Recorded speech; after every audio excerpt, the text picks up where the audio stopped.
What is your name and who are you in the company? Well, my name is Keith Entringer, and I am the owner, operator, well, kind of everything for Red Plate. Um, Red Plate Amps was originally started by Henry Easton.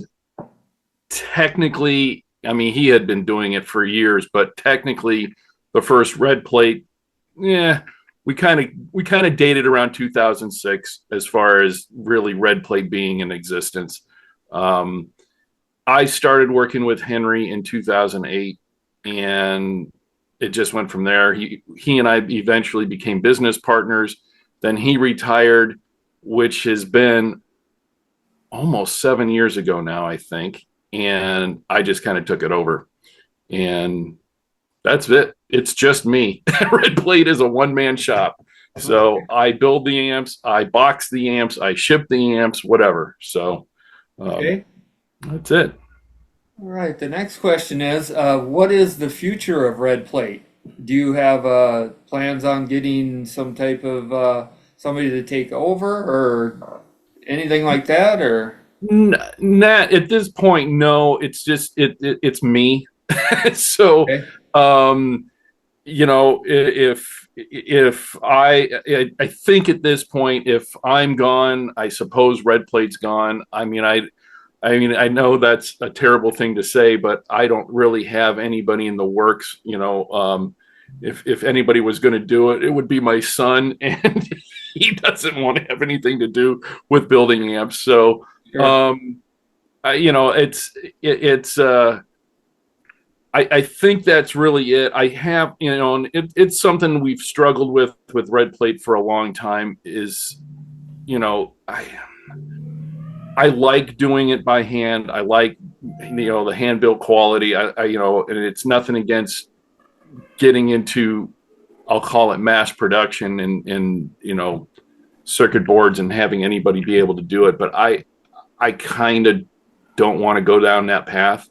So um, in the spirit of trying to keep it just completely hand built, hand done, everything, hand wired, whatever, from top to bottom. I since I'm not really working with anybody, it's just me. And I suppose, if I walked out the door a little bit later and got in a car accident and was gone or whatever, so is Red Plate, I guess. And I guess at this point, I kind of have to leave it that way. Okay. All right. Who is your customer base? Do you keep track of that kind of who is doing it? Is it a certain genre of music, a certain sex of people, or is it a little bit of everything? Um, Generally speaking, I would say most of the customers are what I would consider weekend warriors like myself. I'll, well, I haven't been gigging, about the last couple months, but I still go out and gig, on weekends, do that kind of thing, play in a band, do whatever. I think most of my customers are male. I think most of them are older, in the sense of probably, for the most part, late 30s on up. And I think most of them are professionals in some extent. And what I mean by that is doctors, lawyers, whatever, that still have this burning desire for tube amps and guitar playing and having, I'll just say nicer gear, and that they're chasing a tone, everybody does. I mean, that holy grail sound or whatever it is in your head, and they're chasing something. not that, I mean, there have one amp that's very similar to a Dumble, but I think there's a lot of Fender and Dumble heritage in our amps. And, I think at this point, I think Red Plate has kind of its own sound. But I think there's a lot of that in there. And I think guys that are going down that path of certain cleans and certain drive sounds, Dumble-ish, have a tendency to somehow find find Red Plate. And because I think when Henry first started Red Plate, it was, for the most part, he was lumped in with um, Dumble cloners, although he wasn't. We never have. We've never cloned a Dumble, but he was lumped into that because there were certain ideas that Dumble did that I think Henry certainly saw value in, and he's like, well, that's a good idea. Why not use that? That's a good idea. Why not use something like that? But at the end of the day, it's, our amps are building blocks and kind of a melting pot of building blocks from that. And so I think those building blocks go back to the guy who's typically using a Red Plate, and when they find something in the clean sound of certain Fenders. They find something in the drive sound of certain Dumbles. I do have amps that have a little bit more Marshall-esque character, to them, and they hear something in that they like. That's not exactly a Marshall, and it's not exactly a Dumble or whatever. It's just it's that, well, it really goes back to that endless search for tone, and feel, I think. But I generally speaking, I think they're, most of the guys that are playing Red Plates are, not younger. That's for sure. They're, and I don't like saying that per se, but it's, I don't want tubes to disappear, but it is terribly easy and convenient for anybody to get modeling, whatever it is, any modeling stuff, and have 1,000 different amps at your disposal. The thing is, and I think everybody has to go through that process. It doesn't feel right, and it doesn't sound the same. That's And true. I have a FM3 and you can tell a difference, but it has its own thing it to has it its own too. thing. That's the thing. There's That's why I've got absolute, one. It's got its yeah, own there's, thing. And yeah, it's convenient. It's not as heavy. Of course, the black loop that I got from me is not a heavy amp, but right. my JP2C, I don't Yeah. want to lug that thing around. And that's why I Right. got the FM3. So, when you were speaking of tubes, I hear this scare on the internet that some people talk about. Is there a scarcity of tubes? Have you heard anything about that? I heard that China is down and Russia, we can't get anything from them. Well, Is there a yeah, it's scare, or is that just something they're using to raise the price of products? well, it's I don't think there's a shortage of tubes. Um, the unfortunate thing is there are very few, but there's a couple really expensive tubes that you can still find, and they're power tubes, that are made in the States, but it's very rare. So 99% of any tubes that are out there come from Russia or China. And if there's two countries that the states are going to have issue with as far as trade and everything, it's going to be Russia and China. So yes, there was the whole thing when the government completely stopped importing anything from Russia or doing business from Russia. The price of tubes went through the roof. It just did because we couldn't get anything, and then the problem with China is during the pandemic, some of the tube manufacturing plants closed up completely, and they've been slow to really get them up and going again. And those they they are. I know a couple of them are back up and running. They're doing their thing again.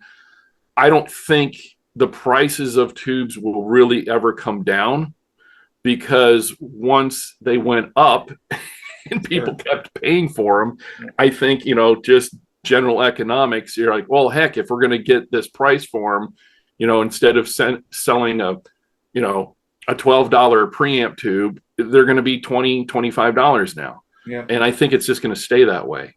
For new stuff, obviously, old stock or NOS, if you can find an actual new old stock, but just old stock tubes that you find, they're going to always be up there in price, but they're still available, and there's some really good ones out there.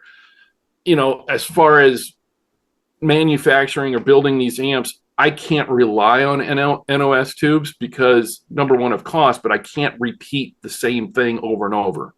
So I have to use new tubes and kind of find the voice in those tubes and hope I can keep getting the same tubes. I don't know if you looked in your black loop, but it's not the same tube in each of the preamp sections, and it's not I use certain power tubes for certain things. It's just for what I hear. I mean, I gotta kind of base it on my ears and hope that whoever gets their amp likes the way it sounds. But I kind of have to play along with that. I don't think there's a shortage. I just think that's a price issue, and for a lot of, I'm not going to just say amp builders, but I think they have priced themselves kind of out of the market with tubes to some extent. And if the prices keep going up, it's going to be more and more difficult for people to want to spend money on tube amps. And I get it. It's unfortunate. It even down to, for me, like simple things. You know, this is possibly silly to an end user like yourself, but you know, I have a hard time.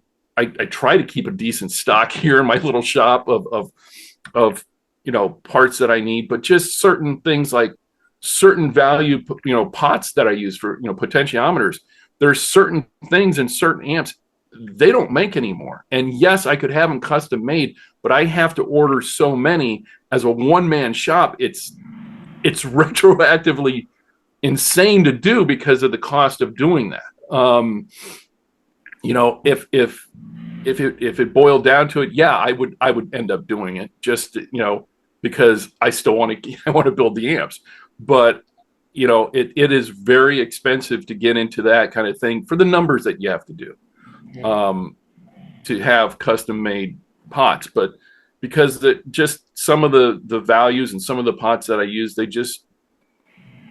they're not popular enough for manufacturers to continue um, making them.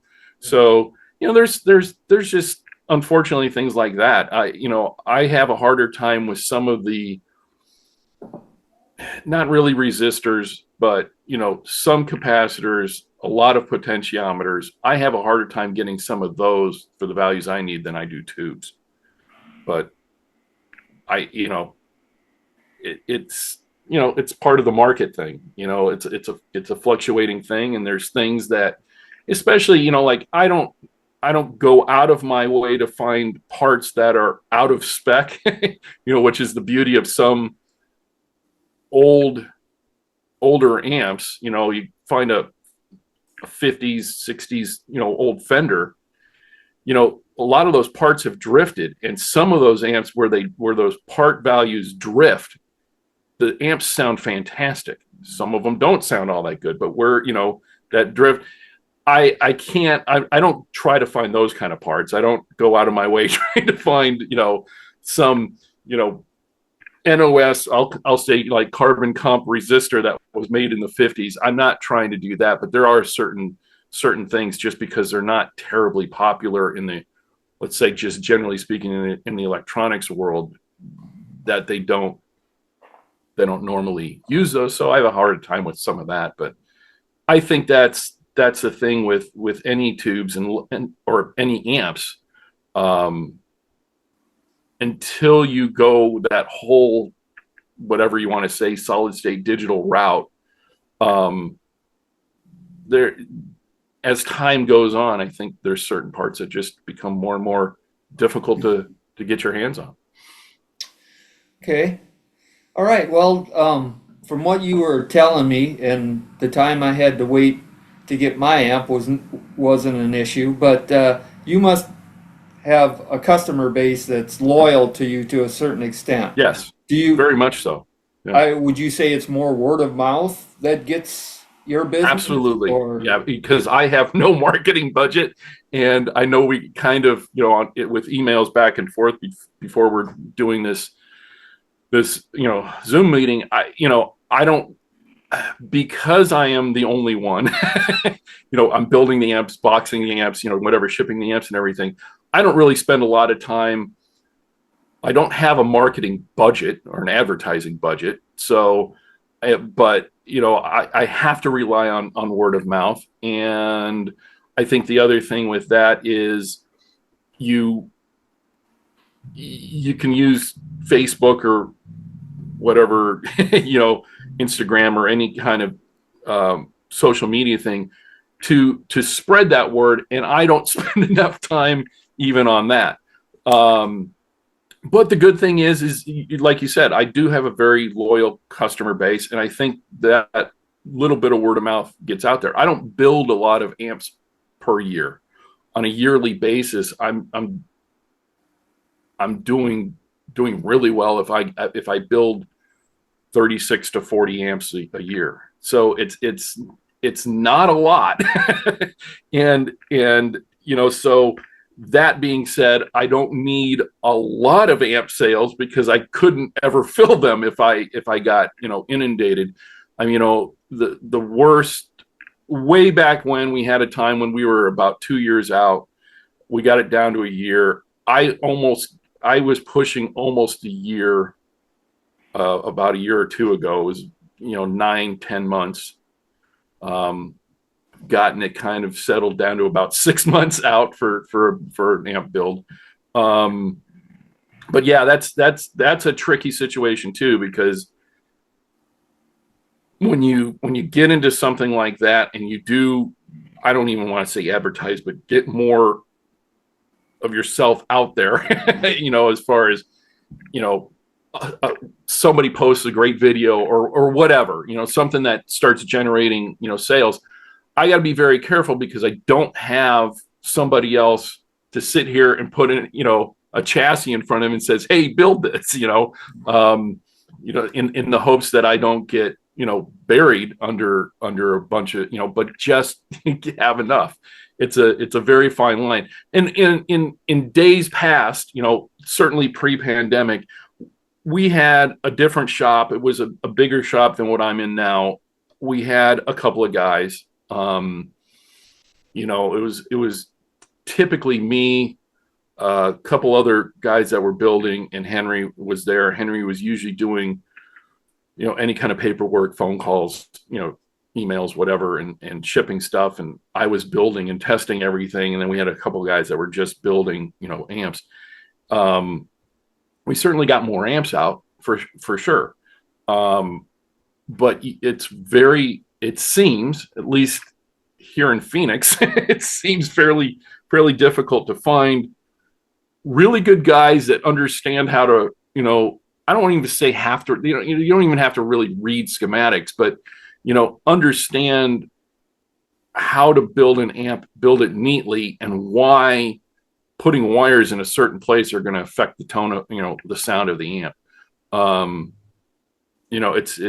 That's been fairly difficult, but at this point, just doing it myself, I think the biggest thing for me is that I do keep all of that under control. I know how I'm going to build, and I don't have, and then I don't know if at this point I could really afford employees.